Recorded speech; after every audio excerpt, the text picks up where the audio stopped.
कटे हुए चेक के टुकड़े हवा में उड़ते हुए सिद्धार्थ के चेहरे से जा टकराए। आज तक उससे इस तरह से बात करने की किसी की हिम्मत नहीं हुई थी। उसने गुस्से में अपनी मुट्ठियां बंद करते हुए एक गहरी सांस लेकर अपने गुस्से को कंट्रोल करने की कोशिश की। उसने एक नजर अपने सामने खड़ी लड़की पर डाली। वो इस वक्त हद से ज्यादा परेशान और स्ट्रेस्ड नजर आ रही थी। उसकी इस हालत के लिए कुछ हद तक सिद्धार्थ भी रिस्पॉन्सिबल था। सिर्फ इसीलिए उसने अब तक खुद को कंट्रोल कर रखा था और उसके साथ जहां तक हो सके नरमी से पेश आ रहा था, वरना सिद्धार्थ के साथ कोई ऊंची आवाज में बात भी करे ये उसे बर्दाश्त नहीं था। सिद्धार्थ ने धीरे से कहा, I am just trying to help you out. Sonal ने उसके आगे हाथ जोड़ते हुए कहा, प्लीज और हेल्प मत करो मेरी। ये मेरी गलती थी कि मैं कल रात तुम्हारे रूम में घुस आई और तो और तुम्हारे आगे के शब्द उसकी सिसकियों में दब गए। किसी तरह खुद को संभाल कर उसने फिर कहा, ये सब मेरी गलती है तो इसे ठीक भी मैं ही करूंगी। तुम्हें मेरे लिए परेशान होने की कोई जरूरत नहीं है और हाँ, मुझे तुम्हारे पैसे नहीं चाहिए तो दोबारा मुझे पैसे देने की कोशिश मत करना।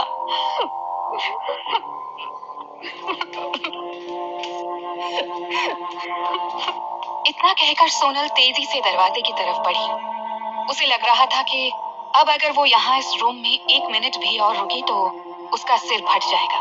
कमरे की एक एक चीज उसे कल रात की याद दिला रही थी। वो बाहर जाने ही वाली थी कि सिद्धार्थ ने उसे पीछे से पुकारा, रुको। सोनल दरवाजे पर ही रुक गई और बिना मुड़े उसके बोलने का इंतजार करने लगी। सिद्धार्थ तेजी से उसके करीब आया और शांत आवाज में बोला, मेरा मतलब था मैं बस तुम्हारी हेल्प करने की कोशिश कर रहा हूँ।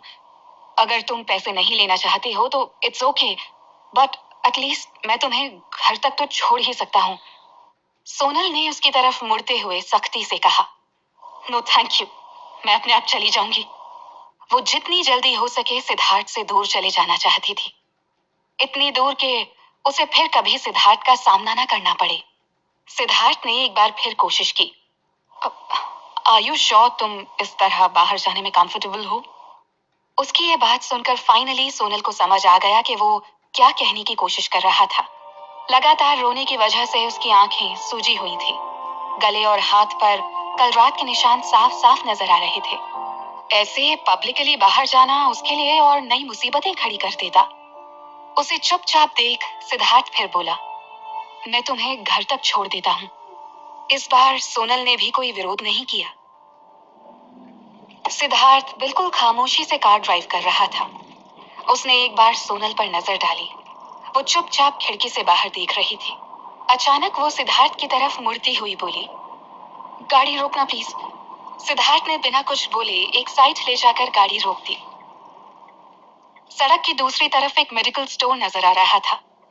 सोनल ने अपने बैग में से कुछ रुपए निकालकर उसकी तरफ बढ़ाते हुए कहा, मैं वहां तक जा नहीं पाऊंगी, तुम जाकर ले आओ। सिद्धार्थ की कुछ समझ में नहीं आ रहा था कि वो किस बारे में बात कर रही है। उसे नासमझी से अपनी तरफ देखता पाकर सोनल ने हिचकिचाते हुए कहा, ओ, सामने मेडिकल स्टोर है, वहां से एंटी प्रेगनेंसी पिल्स ले आओ। सिद्धार्थ ने पैसे नहीं लिए और बिना कुछ बोले गाड़ी का दरवाजा खोलकर बाहर चला गया। वो एक छोटा सा मेडिकल स्टोर था जिसे एक पति पत्नी मिलकर चलाती थी। पत्नी अंदर पंखा झलते हुए पति को ताने दे रही थी। बोला था और कुछ नहीं तो अपना ये एंटी कूलर गर्मी आने से पहले ठीक करा लो, लेकिन तुम आदमी लोग ना तो जैसे बीवी की तकलीफ से कोई मतलब ही नहीं होता है। उसी समय सिद्धार्थ ने स्टोर के अंदर कदम रखा। उसकी पर्सनालिटी किसी हीरो से कम तो थी नहीं, तो दोनों पति पत्नी आश्चर्य से भरकर उसे देखने लगे। इतना अमीर दिखने वाला आदमी आखिर उनकी छोटी सी दुकान पर क्या कर रहा है? उन दोनों को यूं अपनी तरफ देखता पाकर अब सिद्धार्थ अनकंफर्टेबल फील करने लगा था। एक तो वो वैसे ही कभी कुछ खरीदने के लिए किसी भी छोटी मोटी दुकान में नहीं गया था और आज जब कुछ खरीदने की नौबत भी आई तो क्या? सिद्धार्थ ने हिचकिचाते हुए पूछा, आ, आपके पास कोई एंटी प्रेगनेंसी पिल्स होंगी? अब तक स्टोर वाले की पत्नी के भी कान खड़े हो गए थे। वो भी उसे अजीब नजरों से देखने लगी। जब सिद्धार्थ को सामने से कोई जवाब नहीं मिला, तो वो दुकानदार के चेहरे के सामने हाथ हिलाता हुआ बोला, एक्सक्यूज मी, आपके पास है या मैं कहीं और जाऊं? इस बार उसने थोड़ी तेज आवाज में पूछा। नाराजगी साफ साफ उसके चेहरे पर झलक रही थी। दुकानदार हड़बड़ाते हुए बोला, नहीं सर जी, कहीं और क्यों जाना? हमारे पास है ना सब कुछ। कौन सी वाली गोलियां दूं? लोकल या इम्पोर्टेड? दुकानदार ने टैबलेट्स खोजते हुए पूछा। इम्पोर्टेड, सिद्धार्थ ने जवाब दिया। एक पल को उसने कुछ सोचा और बोला, ऐसी टैबलेट्स दो जिससे साइड इफेक्ट कम से कम हो। दुकानदार ने हाँ में गर्दन हिलाई और टैबलेट्स निकाल कर दे दी। बिल पे करके सिद्धार्थ जाने लगा। अभी वो पूरी तरह बाहर भी नहीं आया था कि उसे अंदर से उस औरत के भुनभुनाने की आवाज सुनाई दी। दिखने में तो शरीफ और अच्छे घर का लग रहा था, लेकिन काम वैसे ही करने हैं इसको भी। खुद को तो प्रोटेक्शन यूज नहीं करना, अब अपनी गर्लफ्रेंड को जबरदस्ती गोलियां खिलाएगा। फिर ऊपर की तरफ देखकर हाथ जोड़ती हुई वो बोली, देवा, ये सब के सब मर्द एक जैसे ही होते हैं। औरत की प्रॉब्लम से तो इनको कोई वास्ता ही नहीं है। गुस्से में सिद्धार्थ के जबड़े कस गए। खुद को किसी तरह कंट्रोल करता हुआ वो बाहर आया। वहीं बगल में एक सुपरमार्केट भी था। वहां से उसने पानी की बोतल खरीदी और वापस कार की तरफ बढ़ गया। उसने दोनों चीजें सोनल को लाकर पकड़ा दी। थैंक यू बोलकर सोनल ने वो टैबलेट पानी के सहारे निगल ली।